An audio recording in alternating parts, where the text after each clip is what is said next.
Welcome back to our discussion of understanding and modifying the code in your first app. Now let's take a look at the layout files that describe the look and feel of the screen displayed by the program. Remember, from the graphic we used to look at app components, the layout XML controls the format of your screen display. So back in Eclipse, let's open the XML file in the Layouts folder. That's contained in your Resources folder, Layout, and it's the Activity Main XML file. Now, there are two ways to look at Layout XML, using the graphic editor and looking at raw XML. The graphical layout is a WYSIWYG, or what you see is what you get, type editor that you'll use along with raw XML code to construct your user interfaces. We're going to study the graphical layout editor in future lessons.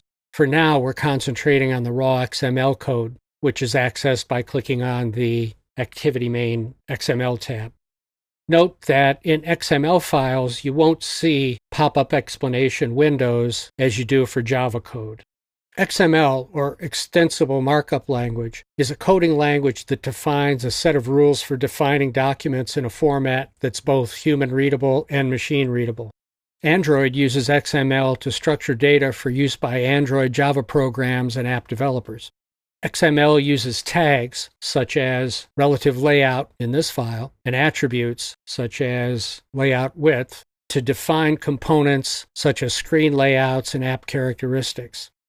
Think of a tag bound by these angle brackets and the ending tag as a group of attributes used for a specific purpose. As we go through XML files in your app, this structure and these purposes will become clear. If you'd like more background on XML, there's a good Wikipedia article on XML. Just search Wikipedia for XML and it should pop right up. So to examine this XML file, let's start at the top.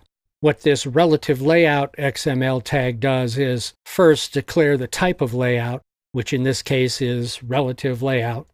That lets child views, such as this text view below, specify their position relative to the parent view or to each other.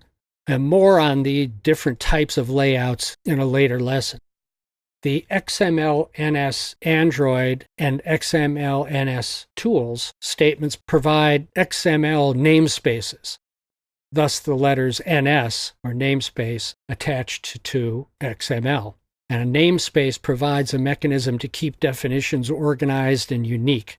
And note that even though the namespace is expressed as a URL, the web pages referenced are not consulted by the compiler, although sometimes they're used as a place to hold information for further explanation about the namespace.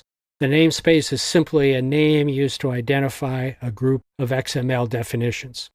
The tool's context set to main activity here lets Android know, among other things, which theme to use during Eclipse screen editing and design. It's not used during runtime. The layout width and height attributes set to match parent will let the width and height of the screen change to the size of the physical screen on the mobile device. And this is important for allowing layouts to change with the different dimensions of different device screens. The text view tag is used to format the Hello World text in the center of the screen. It uses the width and height wrap content attributes to keep the text field the size of the text itself, which helps Android make adjustments to accommodate different screen sizes. It uses the center horizontal and vertical attributes to place the text in the center of the screen. And it uses the text attribute to point to the text string for Hello World. Which brings us to looking at string resources. Remember, from the graphic on app components, string values XML controls the content of your string displays. So let's go over to our folders, open up the values folder, double-click on strings to bring it up in the center window. As with layouts, there's a couple of ways to look at resources like strings. Raw string XML, as we're looking at here, and a resources graphical editor. In the graphical editor, you're given an explanation, a name field, and value field to fill in. and you can use the add, remove, up and down buttons to manage the resources. In this lesson, however, we're going to focus on the raw XML, and we'll come back to this graphic screen in a later lesson to explain more of the details that you see. The XML declaration tag that you see at the top is optional. The Google wizard we used has chosen to include it in this file. It indicates the version of XML and encoding methodology, UTF-8, which stands for Universal Character Set Transformation Format 8-bit.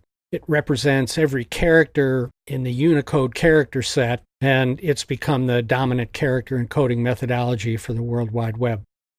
String resources are used to separate actual string values from the code that uses them. So, for example, we have our Hello World string specified here.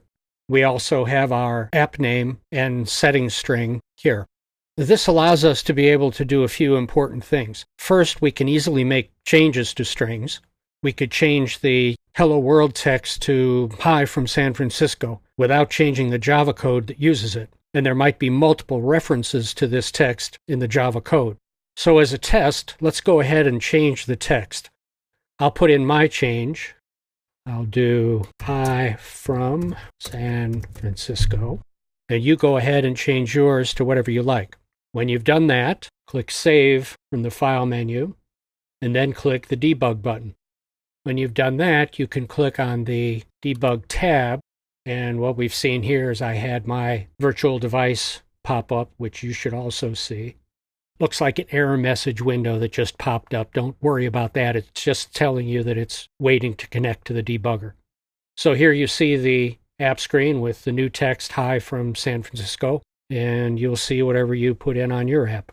So let's minimize that and go back to the XML window. Now, having strings grouped together also allows us to organize our strings for easy access and management. A larger app might have dozens or even hundreds of string values.